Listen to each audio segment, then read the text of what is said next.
yeah. It's one of your tougher days in the office. Yep.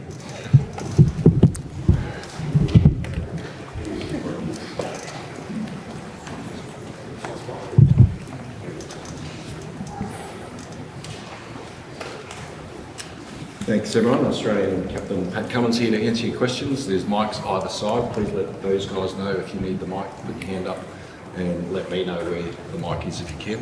So we'll get started. Mel down the front here. Thank you. Well, Pat, that was obviously a really tough day and a really difficult reception. What was harder, winning the game or walking through the long room at Lord's? It's long.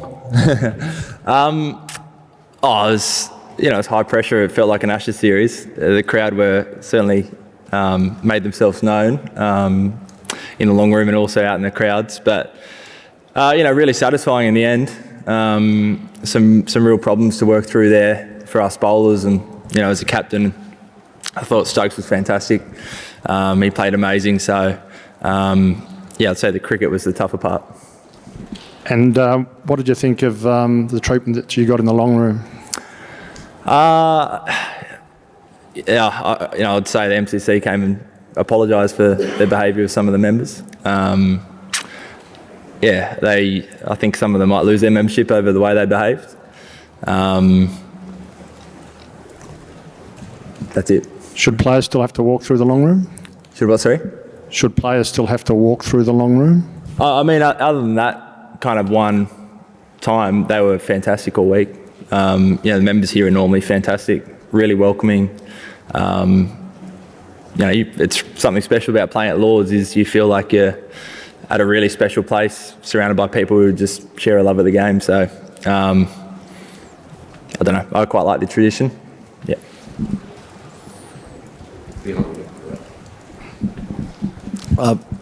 Pat, just on the Ben Stokes innings, it felt for a while that it was an encore of Headingley. What do you think you guys did differently today as to 4 years ago? Like, was it slowing the pace down of the game itself and just your tactics with the ball?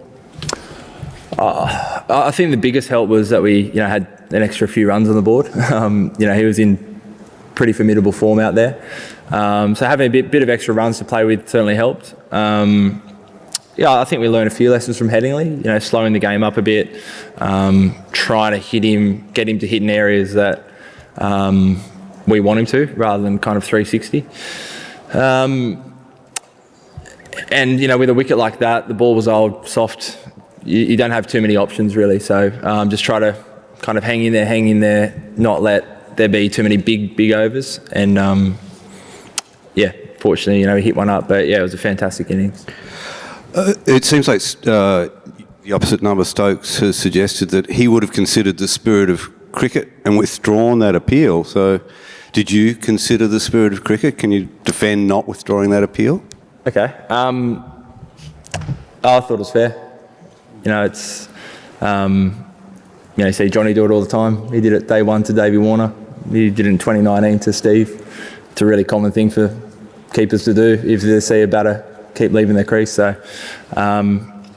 Kez, full credit to him, saw the opportunity. I think Johnny did it a few balls beforehand, rolled it at the stumps. Johnny left his crease. You leave the rest to the umpires. Behind you, and over here, there's someone over here. Yeah, hi Pat. Just wanted to ask about the sort of committee meeting there was just after Stokes hit start for a couple of sixes just before drinks. Could you tell us sort of what was said, how your plans changed after that, and sort of what you felt you needed to do differently? Yeah, I think before that we felt like, whatever it was, 100 plus runs was a long way away with bouncers. I think after that the wind was howling towards whatever that stand is. So it just felt like we needed to go away from that stand, really, get him hit into the offside away from that. It's just, he's too good a player and it's too short a boundary. So that was really the crux of it, and just trying to hang in there. Ideally try to have Broad on strike as much as we could, but again, pretty tough to kind of protect the boundaries and also do that. Pat, I just first want to check, at what point did you get the very nice shiner. And after Edgbaston, there sort of seemed to be this almost warm glow of everyone played great, and wasn't it a wonderful game? It felt with Mitch's catch that wasn't a catch, with the Bairstow thing today, the way the crowd, it feels like a real torch has been lit now. How do you see this series going forward? Has it gone up a notch, and is it going to affect the way that you play and you're received? I got the shiner on maybe day 2 fielding. I just dived for a ball and didn't use my hands. So I got to fix up that. Yeah, it seems like every Ashes has some drama to it. Even one-sided Ashes in the past things get stoked up halfway through a series. So I think if anything, it just feels like it's kind of, you've got 2 old rivals who are playing against each other, and is it going to change anything? I don't think so. I don't think it'll change anything for us. Yeah, I think we're still amicable. So we'll see how it's played out. I feel the good thing about, I guess, at this stage, rather than 2019 when we lost Headingley, it became 1-1. Being up 2-0's something we should be really proud of as a group. But yeah, I don't feel like this series needed any more attention because there's a lot going on. But maybe there is some more. I'm not sure where it is. Pat, you said that maybe 1 or 2 of the people might lose their membership for the way they behave. Could you, from your point of view and your team's point of view, just explain exactly what happened and what was said? I think they were just quite aggressive and abusive towards some of our players, which, I know the MCC weren't too happy with. Over back there. Louis? Yep. Can you pass the mic back, please, sir? And you've got Scotty. Do you want me to go in the meantime? Oh, sorry. Yeah, that's right. Pat, two things first. Can I clarify, in that statement we've seen from Cricket Australia, it suggested there was physical contact from members in that pavilion. Can you talk us through anything that happened along those lines? Sorry, what was the first bit there? In the statement from Cricket Australia, from Cole, it suggested that there was physical contact in the pavilion from members. Can you talk us through anything you saw there or what happened there? No, I didn't see or hear any of that. No, it was just verbal what I saw, yeah. Okay, gotcha. And secondly, just at the time of that stumping, I think Ben Stokes entered into your huddle and spoke to you. Was there any request from Ben at that point for you to withdraw the appeal, or what was actually said there? Because it seemed pretty fiery. The conjecture was just whether over had been called, but the umpire made it clear that he didn't say over. It was all one motion. There was no pause or sneakiness about it. It was catch, throw straight away. Down here. Now Louis over back left. Yep. Given what you said there about you standing by the appeal, that Ben thinks that you guys should have withdrawn the appeal, all the stuff you're talking about here with the members and abuse, is it the kind of thing that you need to speak to Ben yourself and kind of sort it out before it escalates any further? I chatted to Ben just out there. No animosity that I felt like, so I don't think there's anything to sort out. Pat, congratulations on the win. I'm sure you don't want to keep talking about the incident, but obviously the sides faced a fair bit, in terms of English crowds and also in the first test as well. But can you tell us why comments here and particularly the abuse that the team got does hurt so much? I don't think it hurts any more than normal. I think just the standards that are held by the members are maybe a bit different to what you would expect from certain sections of, say, the crowd in Edgbaston. So, to quote Smithy, it felt like a normal day for a lot of the times what he cops. I think we've got up the back, back. Pat, sorry, just running the difference to Edgbaston, what you made of all the short pitch bowling in this game. Is this something that we're likely to see throughout, or is it just a result of the pitch that you presented with here?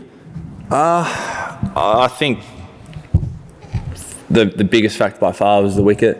If there was clouds at times, there was a little bit of swing, but outside of that, there was no sideways movement at all. There wasn't a lot of pace in the wicket. Wasn't a lot of bounce. So, don't have too many kind of options to throw out there other than the short ball plan. And after it started working, you saw both teams persist with it. So, no doubt we'll see both teams go to that a bit throughout the series, but I think the main factor always comes back to the wicket. On the right Pat, on Khawaja himself, do you know what was said in particular to make him react and what he said back to the members? No, don't know. No indication of what he said back to them or why he responded? As in why he responded back to the members, because it felt like everyone walked past and Khawaja was the only one that responded. No, I think he just probably stopped and... I think we'll leave the MCC to give you that detail if you want. Yeah. They're investigating. So. Pat, you guys have worked really hard over the last 5 years to kind of turn around your image to the rest of the world. Are you worried at all the fact you didn't ask to withdraw that appeal might harm Australian cricket? So your reputation to the rest of the world? I don't believe so, no.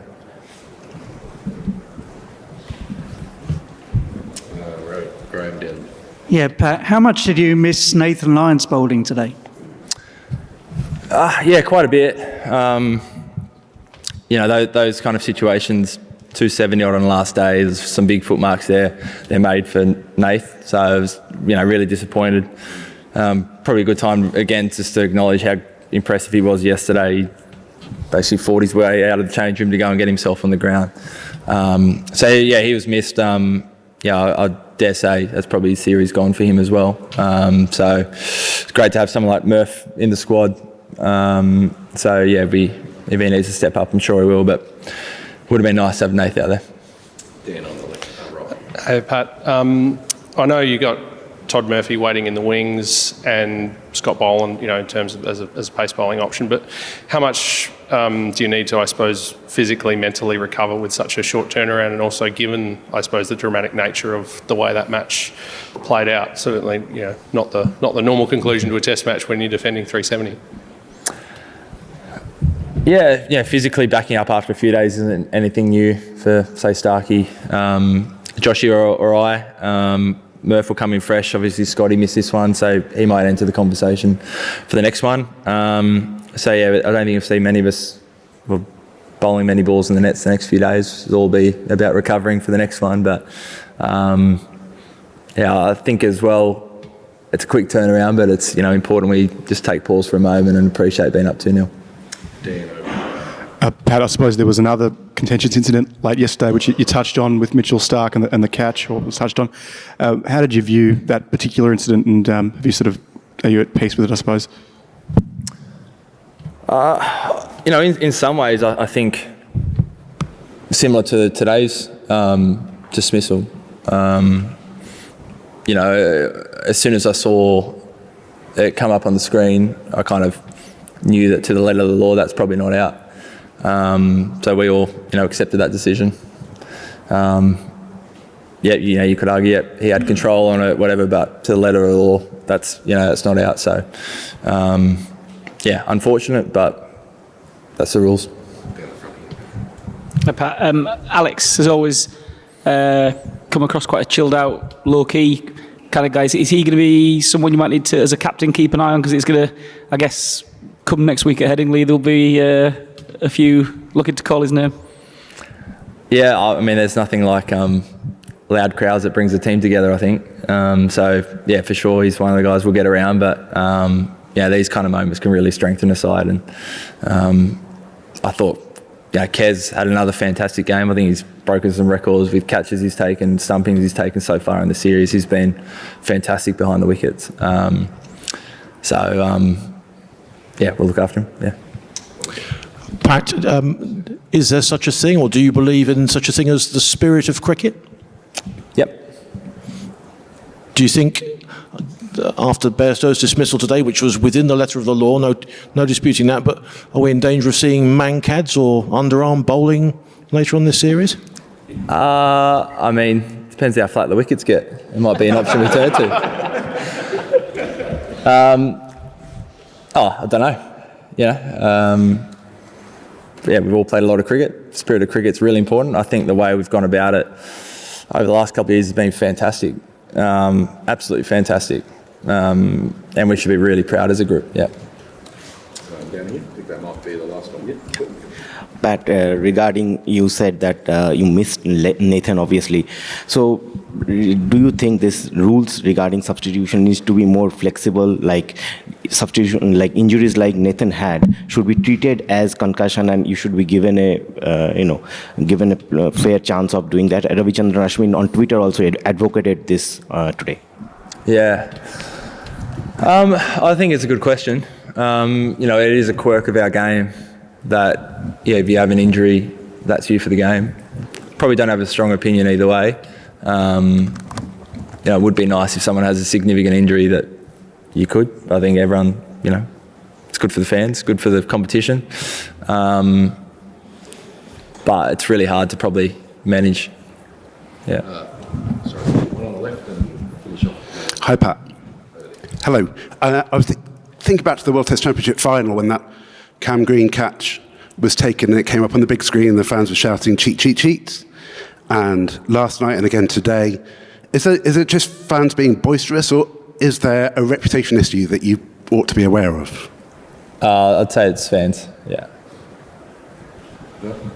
I almost forgot, but about 5 million years ago when this test started, there was a Just Stop Oil protest. Obviously, that's those environmental issues I know are really important to you. So I just wondered what you thought about that protest. I think there's better ways to go about it, yeah. All good? Thanks, folks. Thank you. Thank you.